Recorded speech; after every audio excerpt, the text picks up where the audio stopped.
Just a little bit of statistics for you. Several years ago, the regional public sector group, which consists of UNBC, City of Prince George, Northern Health, a number of us got together and did a research study with Cliff Dizelle. Interestingly enough, on an annualized basis, the local and the regional public sector agencies spend on average $800 million a year for both capital, maintenance, and repair and operating. One of the most important findings of that research was that approximately 45% of that total amount of money is spent out of Prince George. So what we learned from that there are some significant opportunities for local and regional suppliers to focus on some of those missed opportunities. My presentation today will be a focus both on what the City of Prince George does, but also focus on the area of public procurement, because public procurement in Canada, we all work basically on the same guidelines. One of my fellow colleagues, Rob Perdot, with manager of Supply and Fleet Services from the school district, is here, and so certainly he and I probably work on the same rules and regulations, and so if I say anything wrong, Rob will definitely correct me. My presentation today will really focus on 5 areas. What is the role of public procurement? Determining best value in the purchases of goods and services that we make. I'll talk a little bit about the New West Partnership Agreement, which I think is very important for most local and regional businesses to be aware of. I'll talk about local preference policies and how that fits within the confines of trade agreements. And finally, a little bit of legal issues, Legal 101, and how that ties into the role of public procurement. This is my day. When we are dealing with public procurement, as you can imagine, I recognize a lot of people in the audience. I've dealt with you for many years. We're under the fishbowl because we're spending your tax dollars. And there's an old saying about mistakes. Lawyers can appeal theirs, politicians can explain theirs, doctors can bury theirs, and public officers get their printed and published in the newspaper for everyone to read. Last year when I was in a meeting with Mayor Green in her office, I was commenting to her, I said, you know what? I'm getting more media attention than you. And she says, keep it up, Scott. So my goal in life in 2013 is to decrease that amount of exposure. The role of public procurement really has a number, and when I talk public procurement, I'm talking UNBC, City of Prince George, School District, provincial, federal. We all work under the same guise of rules and regulations within Canada. Or really our approach is to get goods and services in the right, timely manner to meet our requirements within the organization, to employ best practices, and I'll talk a little bit about that in my further presentation. Most importantly, one that I promote and continue to promote is to ensure accountability and transparency through the process. For those that have been reading about the recent challenges that the federal government has been having with their defense contracts, clearly shows that they've had significant challenges, both operational delays and legal matters in terms of their procurement. The City of Toronto is going through a significant challenge right now, and I'm not talking about their mayor, I'm talking about the contract with respect to their purchase of computers. And most importantly is provide equal opportunity to all bidders. City of Prince George, in terms of our organizational policies, City Council has adopted and has a purchasing policy which outlines very clearly the level of authority that me in my role, I can approve contracts up to $100,000. City manager can approve contracts up to $1 million. In any contract over $1 million regarding the type of transaction must be approved by City Council. So those controls and mechanisms are in place to provide support and to meet the objectives of the organization. We have a requirement to meet the legal requirements of the competitive law bid, and I'm going to give you the 101 on this, but certainly if the City of Prince George or the school district has any sort of legal issues, it runs into significant dollars to try to go into litigation, delays in the acquisition of goods and services, and so it's in our best interest to fully understand the legal requirements around what we are doing. And finally, the most important thing, and I think is important, to develop local sources of supply. I talked earlier about 45% of the goods and services that are going out of our community. We have an opportunity to work with local business to identify those and to develop those sources of supply. There are 4 typical types of processes that are used by public sector. probably most of you in the room have, if you've worked with me in the past, a request for proposal is a process that is used based on solution-based. We will develop a proposal based on experience, capability, and price is not the only determination. Tenders or we go out to tender on anything for the City of Prince George. Anything over $25,000 goes to tender along with an RFP. Tenders are technical based and awarded on price only. We do have a system for anything under $25,000 where we go out and get 3 written quotes from vendors and award it based on price.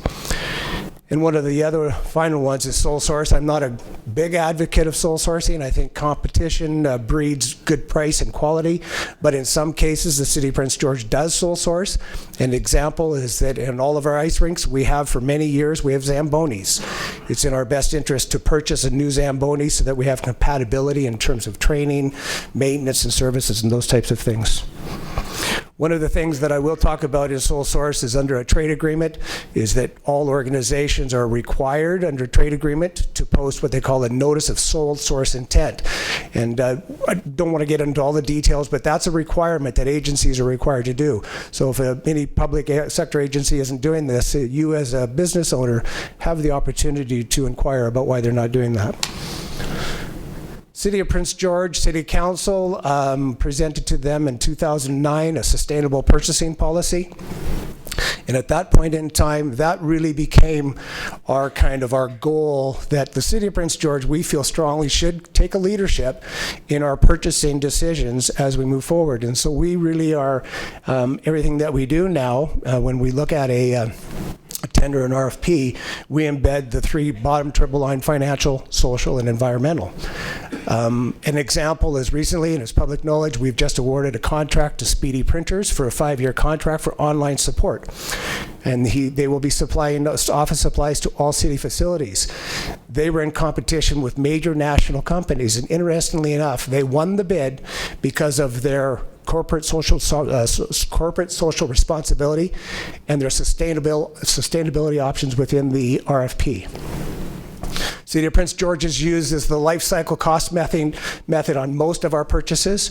On all of our fleet acquisitions, which we have $30 million worth of units, we use life cycle costing, and that's just the formula that we use.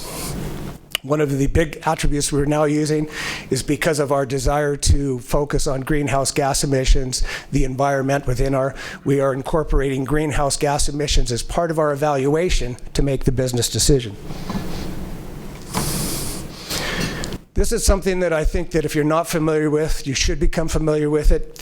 Recently in September of 2009, as a result of the internal trade agreement, which is Canada-wide, there's now a 3 tri-provincial party agreement between Saskatchewan, BC, and Alberta. What that really does is there's an annex within that that says that you cannot discriminate between suppliers within different provinces. And so it really allows the free movement of goods and services throughout those various areas. And so discrimination within the annex of that agreement is a very key component. One of the areas within the agreement, many municipalities in the past have attempted to develop local price preferences, and the annex, which is again part of the trade agreement, indicates that local government is not permitted under the trade agreement to create local preference policies. And I'll talk a little bit more about that. We're not able to develop technical specs that would be biased, that would preclude suppliers from Alberta, Saskatchewan, Quesnel, Williams Lake, or other parts, so that it would not give them the opportunity to bid. We are required under the agreement to, on anything that is $100,000 for goods and services, to electronically post that advertisement of that competitive bid on what we call BC bid, and I'll talk about that in a minute.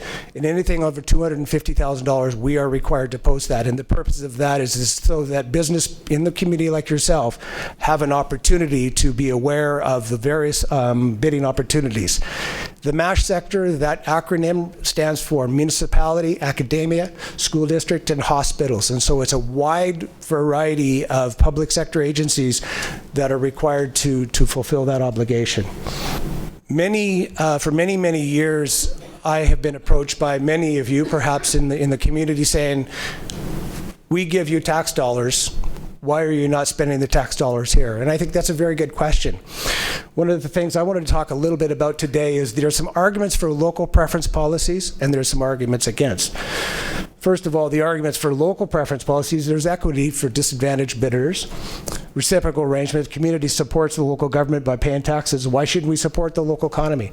We hear that argument on a regular basis, and it's not only in the city of Prince George, but most municipal governments throughout the province and anywhere I've attended encounter the same types of questions from business owners in the community.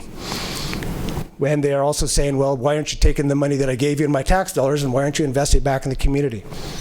The arguments against local prong is it's competition. It compromises the integrity of the bidding processes and discourages competition. I believe strongly that taxpayers in the community feel that the procurement people should be getting the best bang for the buck, and we should be doing that through competition and seeking out the best value. The other one is defining local. Are they a local business? Is General Electric considered local? So that's been a very difficult. And finally, it conflicts with the internal trade agreement. Municipalities, regional districts, school boards, we are not permitted to have local preference policies. I'll give you the 101 on legal. There's a difference between normal, what we'll call a contract, and that of what we'll call regular law of competitive bidding. Regular contract law says, you know, Ross Thorne Construction Association, I want to buy your car. You say yes, I'll give you $500. We sign the check and we're off the races. That's the regular law as it constantly is. And I'm going to go a little quick through this because I'm cognizant of the time. But that's the contract law. The laws of competitive bid are completely different. In 1981, there was a case called Ron Engineering, which changed the whole landscape of how we in public procurement operate. It basically says that when any of you come to my office and you pick up a tender document, we are now in a contract. It's called Contract A, meaning that I have to follow all of the rules and regulations within that contract document. It's important for you as a business owner to be aware of this because you may have some opportunities where you're not getting the same type of legal treatment. Contract B is when we actually enter into the contract. So it's two-part, bid phase and award. The Supreme Court of Canada has gone through a number of appeals, and these are basically the four areas that they've talked about in terms of the contract. The owner offers enter into a bidding contract, which each bidder follows the rules of the document. If you come in and you do not sign the bid contract and you are disqualified, you're no longer in compliant. Consideration, owner implied promise at the bid, we will follow the rules. The City of Prince George, it closes at 2 o'clock, you drop your bids off, you've complied, we follow the rules that we've said. We cannot go off and say that we want to buy a half-ton truck and then later on after the bid closes, we decided to buy a 1-ton truck. We have we as a city, when I say owner, we have a binding illegal contract with each bidder, not one bidder. These are the compliance issues that you as a bidder would be required to do. You would be required to ensure that if we're calling for a bid bond, that you would be required to do that. If you don't have the bid bond, unfortunately, your bid would be disqualified. You need to demonstrate performance and technical specs. If we've asked for a 100 horsepower engine and you give us a 50, unfortunately, it's non-compliant with the technical specs, your bid would be qualified. You would no longer be capable to enter into contract B. And finally, the contract between the bidder and the purchaser, which fills all of the terms and conditions, and we generally award to the lowest qualified bidder. Legal obligation on local government to consider bids in strict accordance with the criteria published in the contract. Not to get into too much detail because it's legal, but there's nothing can be added, deleted, or substantially changed. I had a firm locally come to me not too long ago and ask me questions about a bid document for another local public agency.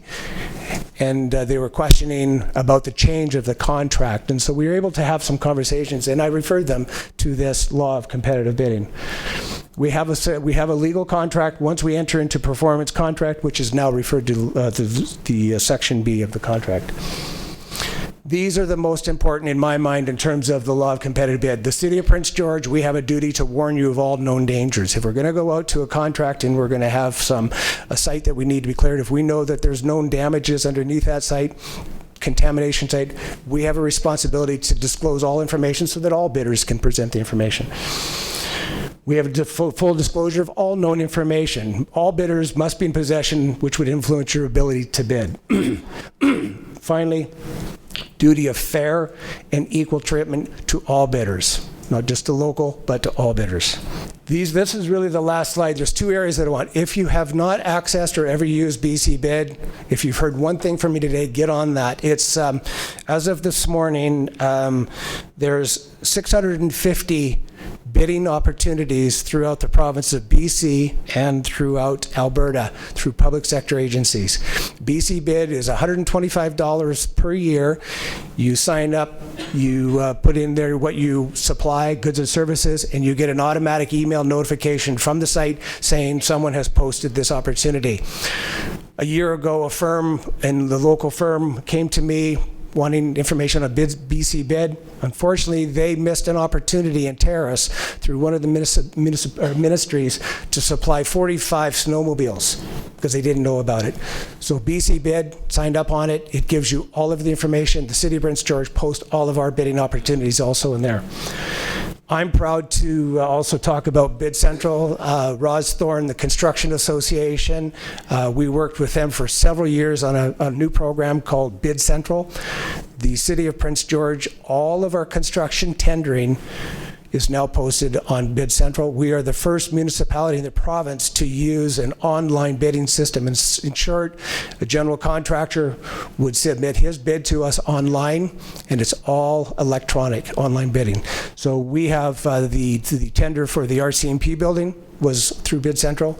The tender for the new Kin Center facility that we're developing for the 2015 games and other infrastructure is also through that. So Bid Central is through our partnership with the Construction Association. And I'm at my 10 minutes. Thank you very much.